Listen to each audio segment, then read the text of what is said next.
Welcome to the Woman Who Makes Things Happen show. My name is Agnes van Rhijn. I'm a success business strategist at Success on Your Own Terms, where I work with entrepreneurs and small business owners to create order out of chaos. And we do so by implementing strategies, mindset, systems, and tools so that they can work on their business and no longer in it. Today at the Woman Who Makes Things Happen show, it's my privilege to be interviewing Helen Johnson. Helen is an EFT practitioner and goddess unleasher. She pursued a traditional career before suffering a personal loss that left her without the will to direct her energies to things that didn't really excite her or allow her to just be herself. She started by traveling, did a master, and worked in charities. She ended up doing a PhD on how to help women out of prostitution and also discovered alternative therapies, yoga, meditation, and all the great stuff that helps nourish human beings. She read about the goddesses and was blown away by the guidance they offer. And so Goddess Acumen was born. Helen, welcome to the Woman Who Makes Things Happen show. How are you? Hi, good, thank you. It's nice and sunny today. Yeah, I can see it on your face. It's great. That's nice. I don't have the sun. We are supposed to live in the same country, or a town even. But you do. I can see the clouds in the distance. Okay. So tell us more about your story. Yeah, so I took a really traditional route. I became a barrister. I went to the University of Oxford. I studied philosophy and French there. And then I think basically my mum died in an accident just when I was about to go to law school. And it kind of turned my world upside down. And it just changed. I think that was a real catalyst for change for me. And I just felt that I didn't fit into the law world. And I really know that I don't fit into the law world now, because while I was doing my PhD, I did that part-time. And it just wasn't suited to me at all. But yeah, I just found that I got kind of more and more embracing of my inner weirdness, I guess, as I went along, and braver. So then I decided that I wanted to do my own thing. And I had a really good team of people around me that kind of supported that and helped me. So I didn't make changes like completely alone. I had advice, support, I had an EFT practitioner. I still do have an EFT practitioner myself, a business coach that I worked with. So I had a lot of inspiration around me, and I just felt more and more that I wanted to do something that really expressed like my real skills and my real kind of motivations. But it's much harder, isn't it, to just come out and try and be yourself in work than play a kind of traditional role that is easy to step into, what that looks like. Yeah, that's what we call in coaching limiting belief, of course, but it is difficult. Yes, absolutely. Helen, before we go any further, may I ask you to put on your headsets, because I think the quality of the sound is not extraordinary today. So that may solve it. Can you hear me? Yes, I do. So let's there it is. Yeah, I think it's better. Yes, absolutely. So in fact, I'm going back to what you just said, because you already gave us a very valuable tip, and that has everything to do is surround yourself with people who support you, and get the mentors and the people who inspire you as well. So thank you for giving us that. It's really something that is extremely important. So. I think it's interesting, of course, that you came from that place of something turning your world upside down, because it does happen in life. It is something that not every person is experiencing via the same experience, but things do happen in life. They do stand in our way, and we then can feel completely stuck. We think that nothing can happen anymore, but life does happen afterwards, and it quite often is life changing. So yeah. And do you know what I think? Yes, go ahead. Yeah, I just wanted I think what is really important to say is that I left the law, and it was years before I came up with the goddess Acumen thing. And it was years even before I started my PhD, which was when I was doing my PhD, and then I started developing the goddess Acumen and the EFT and all of that. But there was a good 4 or 5 years where I was kind of experimenting, and I was working in charities. And I remember kind of, I didn't love my job. And I remember friends being like, but you've done this, you've done that. And it was like as if I'd kind of failed because I didn't love what I was doing. And I was no longer in something that made sense to people. So there was a lot of kind of, well, what are you doing? What are you doing? You know, and I mean, I even get that now, to be honest, but it was years before I even started walking down that path. It wasn't like, right, I'm going to step out of this and immediately the world will open up to me. And, you know, it was just that I decided that I wanted to make that decision that I wasn't going to stay as a lawyer because I felt safer as a lawyer, that I wanted to try and sort of see where life could take me. Yeah, somehow you had that feeling of being out of alignment, in fact. Yeah, very much so. Yeah, and it's interesting also what you mentioned.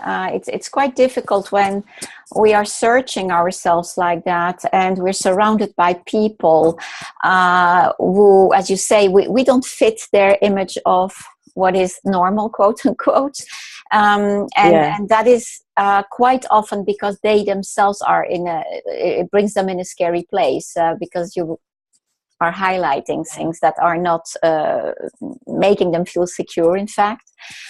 So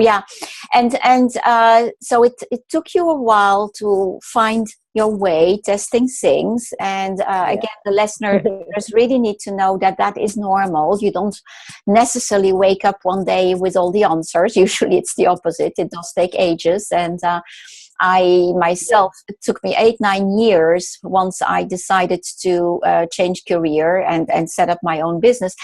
Even after that, it took me 8-9 years to find my way in that new career. So it is a process, it is a journey, it is a transformation. So from there, at some point, I understand that you met the goddesses. Tell us more about that. Yeah.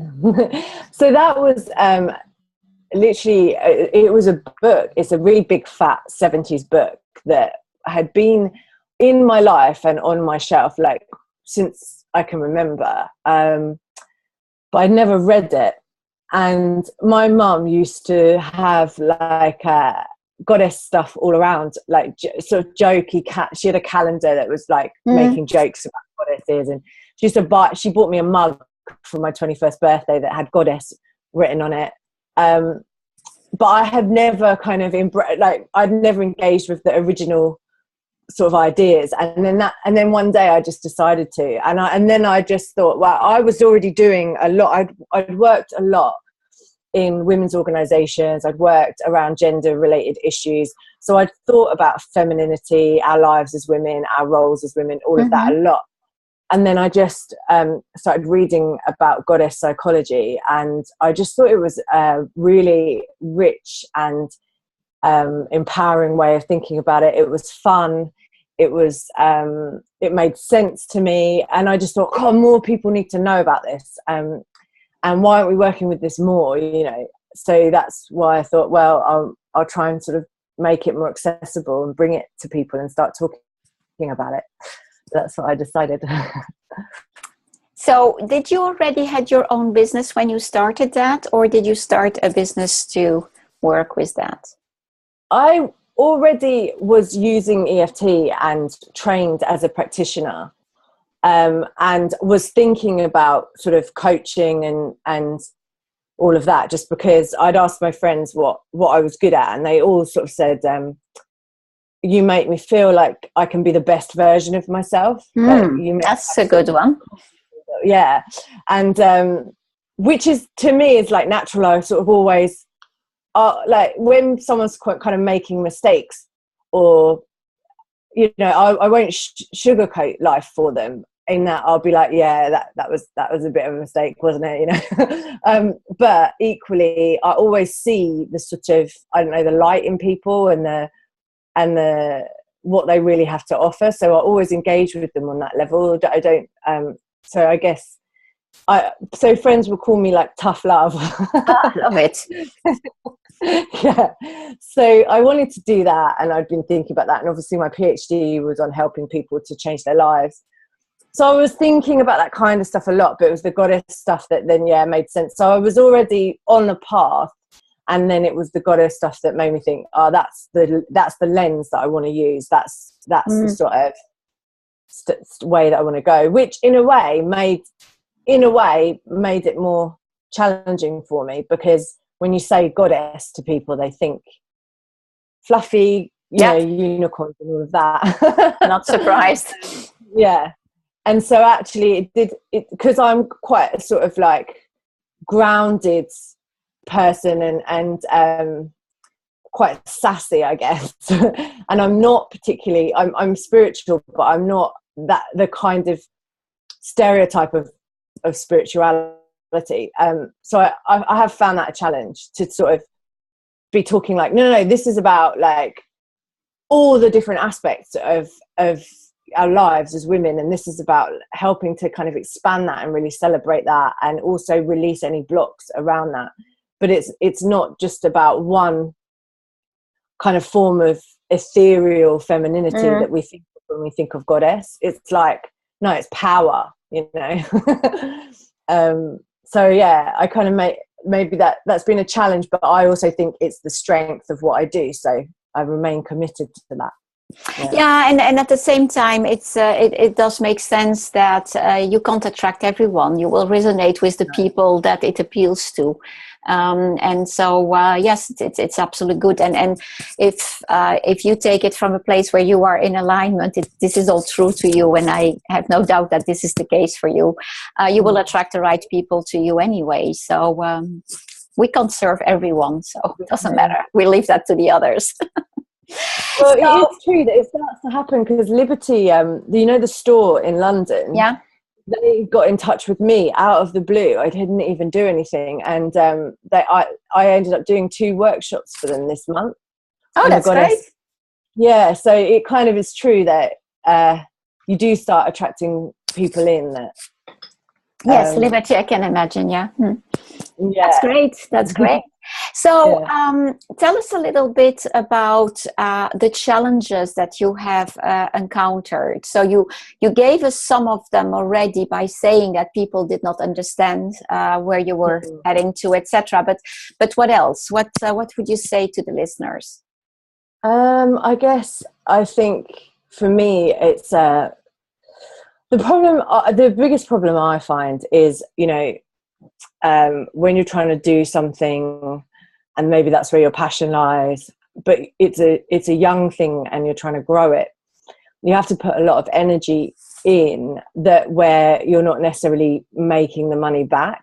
And so I have found that it's like balancing the other aspects of my life and giving it enough kind of energy to grow.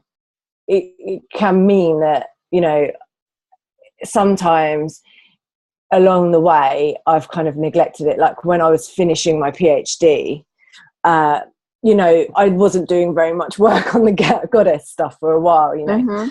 And because you're working, because it's your own business, then it's all driving it forward on your own energy. So you have to keep your energy in alignment, you know, and you have to really be looking after yourself and managing your time and driving it forward. And sometimes you just want to like hide in your room and have a cup of tea and for everything just to grow without you looking at it, but that's not always how it works.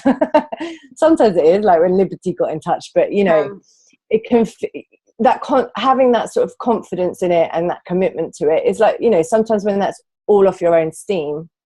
And that's why I need to have my team in place, and I do have my team in place, because I don't think that you know, the emotional energy can be generated from like being part of Athena, for example. It gives you that boost, you know, it gives you that motivation to keep going when you've got a lot to juggle, and you've got there's always something you can be doing, and it's all on your energy to drive it forward. And I work with my well-being stuff a lot, so I work with an EFT therapist and a homeopath, and they keep me on the straight and narrow as well. So a lot of great things you're saying here, and I'll just open a bracket, because I think that I've never really mentioned in these interviews that I'm also the regional director of the Athena Central London Network, and Helen is one of my members. and it's great that you mentioned that a support group like that is making really a difference.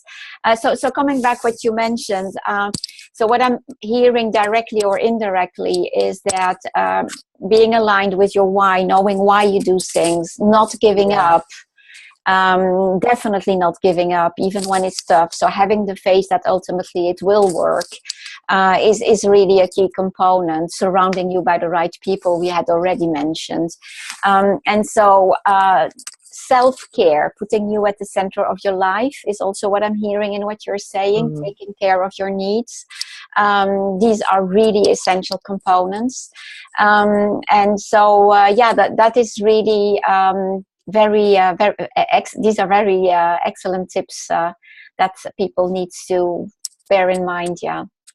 And I think the theme is like, sorry, can you hear me? I just lost you for a second. That's fine. I think the theme is, what I'm trying to say is that the biggest challenge is having that energy to drive it forward. So it's working on your own self-care, and also making sure you have spaces where you can go and kind of top up that energy. So it's all about, because when you do have different income streams and different projects and this, that and the other, it takes energy, you know? Oh yeah, absolutely. And it's coming from a good place, instead of like, if you start to feel like everything's a chore, or I have to do this, I have to do that, and things stop being enjoyable, then have fun, enjoy. Absolutely. That is definitely a very good sign. When you enjoy things anymore, there is definitely a problem. Yeah, that is a challenge. And so to come back to one thing you mentioned as well that I forgot to recap is the delegation part. To surround you with people, a team that can support you. Don't work on stuff that is draining you, or that would take you so much more time than other people who really know how to do it. Delegating is not always easy. People struggle a lot with it, but it is a key component of proper time and priority management. Absolutely. And we can be control freaks about our own project, like, you want it, but you've got to let that go, because working with others like boosts creativity anyway. So absolutely. Yeah, I really love the energy that you get from working with others. I keep saying and repeating myself, but I'm all about collaboration. It really is boosting the creativity when you collaborate with others. Yeah. So tell us, who are the people you work with? Oh goodness, there's so it shouldn't be goodness, but goddess. Goddess. So there are different sort of projects and coaches that I work with. I've done some collaborations with other projects, especially there's one called Project Love, which I'm kind of basically an ambassador for them, really. So they work on helping women to get ready for love, and obviously I work on the Aphrodite stuff. So and I've done a lot about how the different goddesses love and things like that. Business coaches, any form of, obviously because of what I do, anyone that's helping people with transformation, like the sort of aspect of, I guess what I do in a nutshell is to help people to really use their feminine power and get into their femininity, and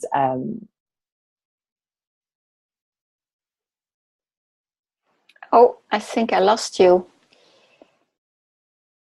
We have a problem. Hello? Helen, do you hear me? balance their lives. Yeah. Streets in Barbados. So Helen, you will have to repeat because somehow I lost you. Oh, did you lose me? Yeah. What was I saying? So the last thing I heard, if I remember well, because I was concentrating on this, is when you were saying what it is that you were doing with women, bringing back their femininity, etc. That's okay. Yeah. Because of what I do around that, it aligns with a lot. Anyone who's working with people on sort of transformation or stress or anything like that. So I've done quite a few bits and pieces with other people that help to work with transformation on that sort of empowerment side. I also, because I'm doing retreats in Barbados, so obviously I work out there with accommodation, and we have yoga there's yoga every day, things like that. So anything to do with well-being, I'll be involved with.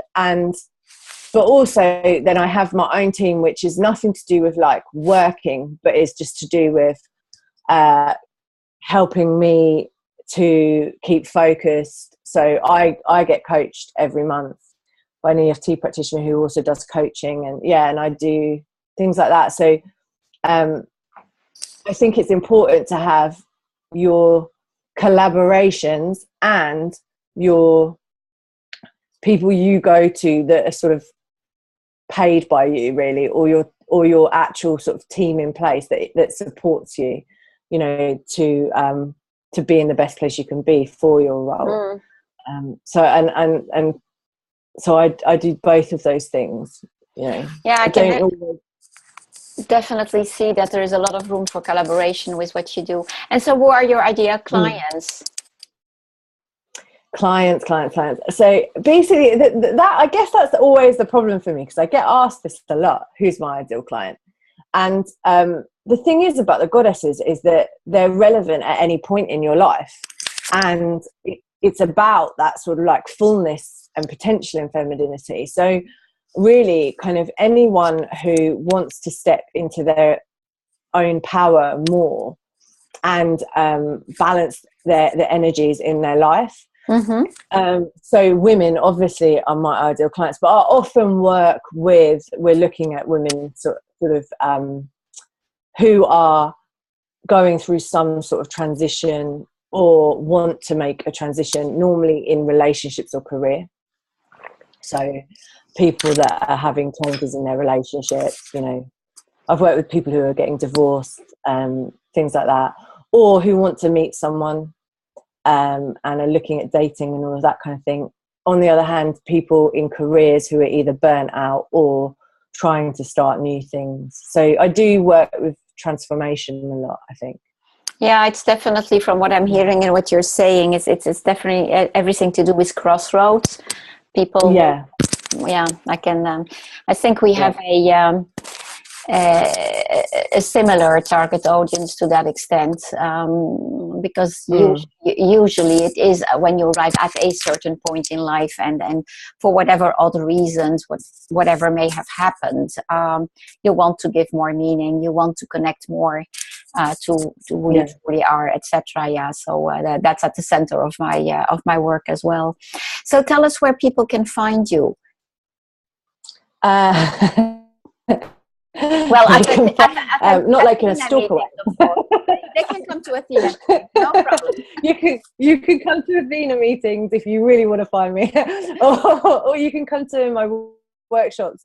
So I'm actually doing a workshop at the end of April, so then you can meet me in person and do a full-day workshop.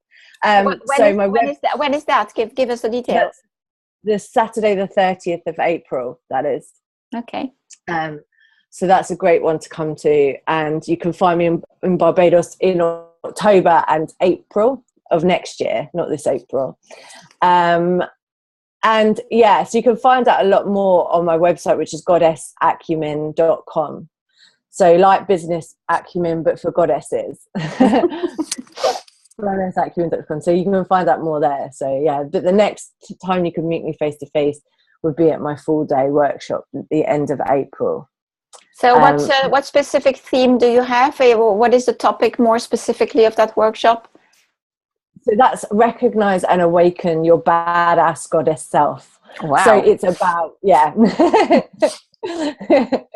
So yeah, it's about connecting to all those energies, and it will be a kind of connecting to those energies, looking at where we're blocked, releasing those kind of blocks, making commitments for the year ahead.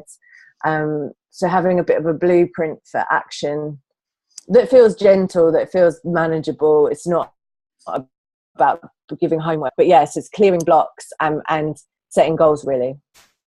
Great. Envisioning yourself, because we were talking about vision board. Vision board yesterday. Yes, absolutely. Like a goddess vision board, basically. Excellent. So is there any final tip or suggestion or whatever you want to give to the listeners before we split? I guess the thing is, what I would say is, I love this phrase, compare and despair. And I would say, like, we all can be guilty of like looking at what other people are doing and thinking they've got it like figured out. And I'm most certainly have everything whatever. You know, it's, I think we can all think that we have to be perfect before we offer anything, and that everyone else has it and we're not quite perfect enough.